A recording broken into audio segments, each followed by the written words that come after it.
It's time to stop buying Easter baskets because I'm going to show you a step-by-step process on how to make these beautiful baskets using yarn and sugar. So if you'd like to learn how, just keep watching.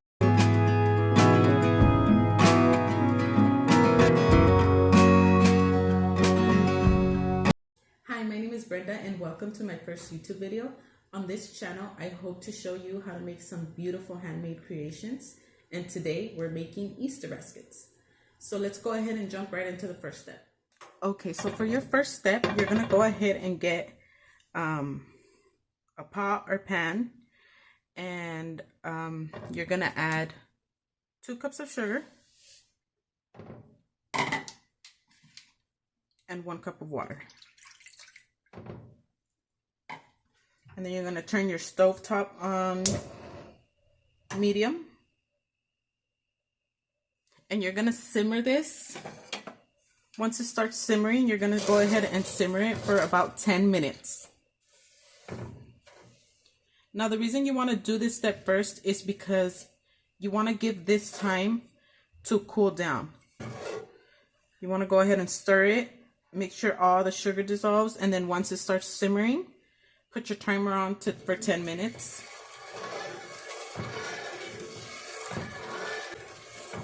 So you don't want to do it too thin and you don't want to do it too thick. I say simmering for about 10 minutes is the perfect amount of time. Okay, so it's been about 10 minutes. I'm going to go ahead and turn this off and let it cool. The consistency of it is still a little runny, but it is going to thicken as it cools. Okay, so for step number 2, you're going to need a 12-inch balloon and some yarn. I use Aunt Lydia's crochet thread, and I use it in size 10. You have to make sure it's the size 10 because this one has, I feel like it's the perfect amount of yarn for one balloon, and you will be using the whole row.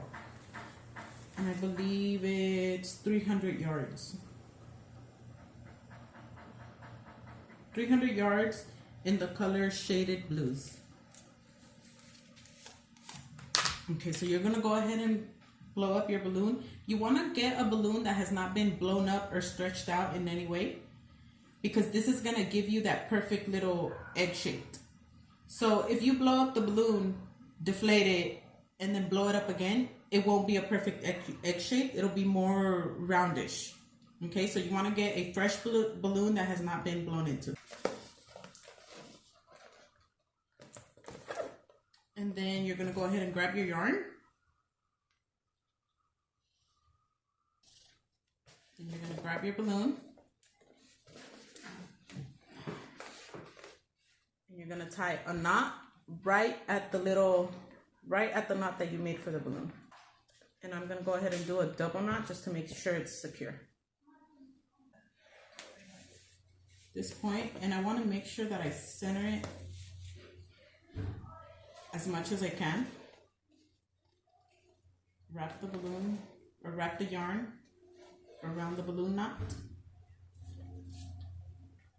Go ahead and center it again. I'm making sure that I place it somewhere where there's no yarn. So I don't want to double yarn like this just yet. I want to try and cover the entire balloon with yarn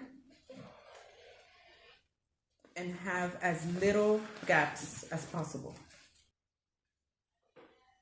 And if you can tell, every so often I'm unraveling a little bit of yarn because I don't want the yarn to be tugging, because if you wrap it too tight, it might just put a lot of pressure on the balloon and it might pop. So you want to wrap it around as loosely as possible, but not too loose to where the yarn starts to slide off. If you've never seen these kind of baskets, they've actually been around for a long time. My mom used to make them for us, and now I make them for my son and my nieces and nephews. We've been doing them for so long that I feel like I finally perfected the process and how to make them.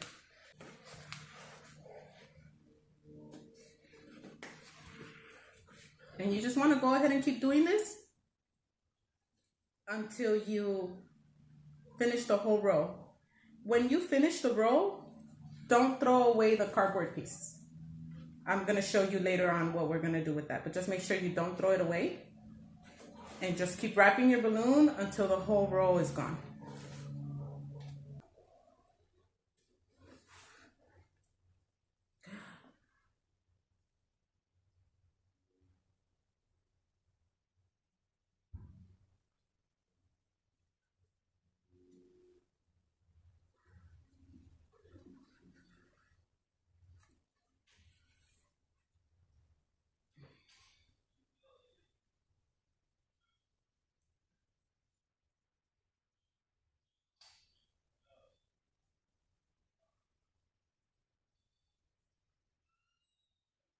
Okay guys, so when you're unraveling the yarn, you want to make sure that you don't unravel it too much for this exact reason.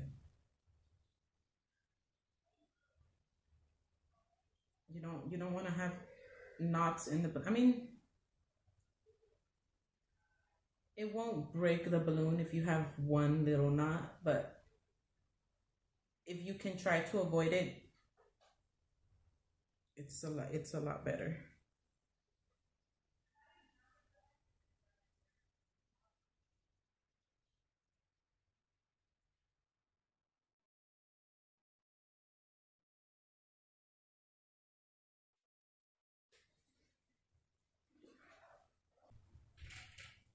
Okay guys, so I'm at the end of my yarn. So I just have this piece left.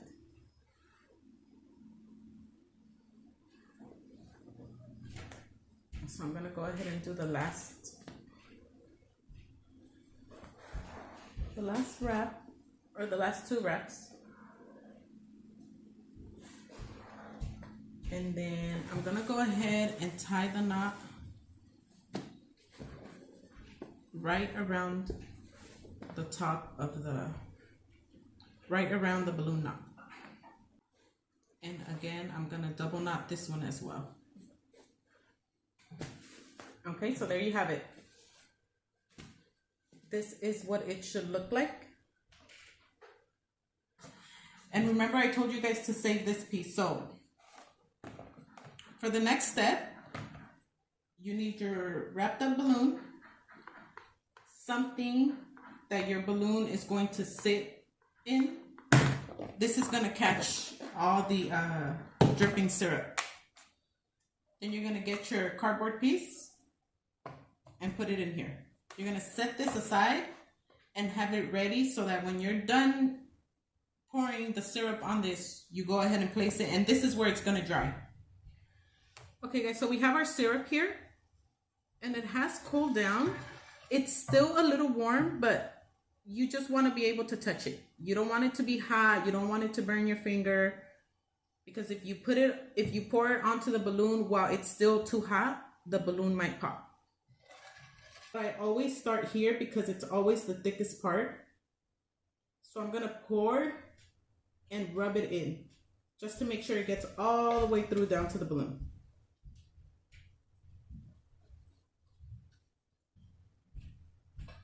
And then just continue to pour all the way down.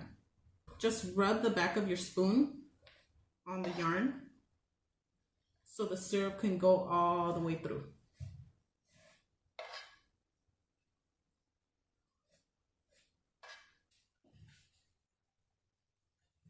By the way, guys, I also forgot to mention that if you let the syrup cool down and you find that the consistency is too thick, just add a little bit of warm water and stir it very well. I'm just going around the balloon making sure that I don't see any dry yarn.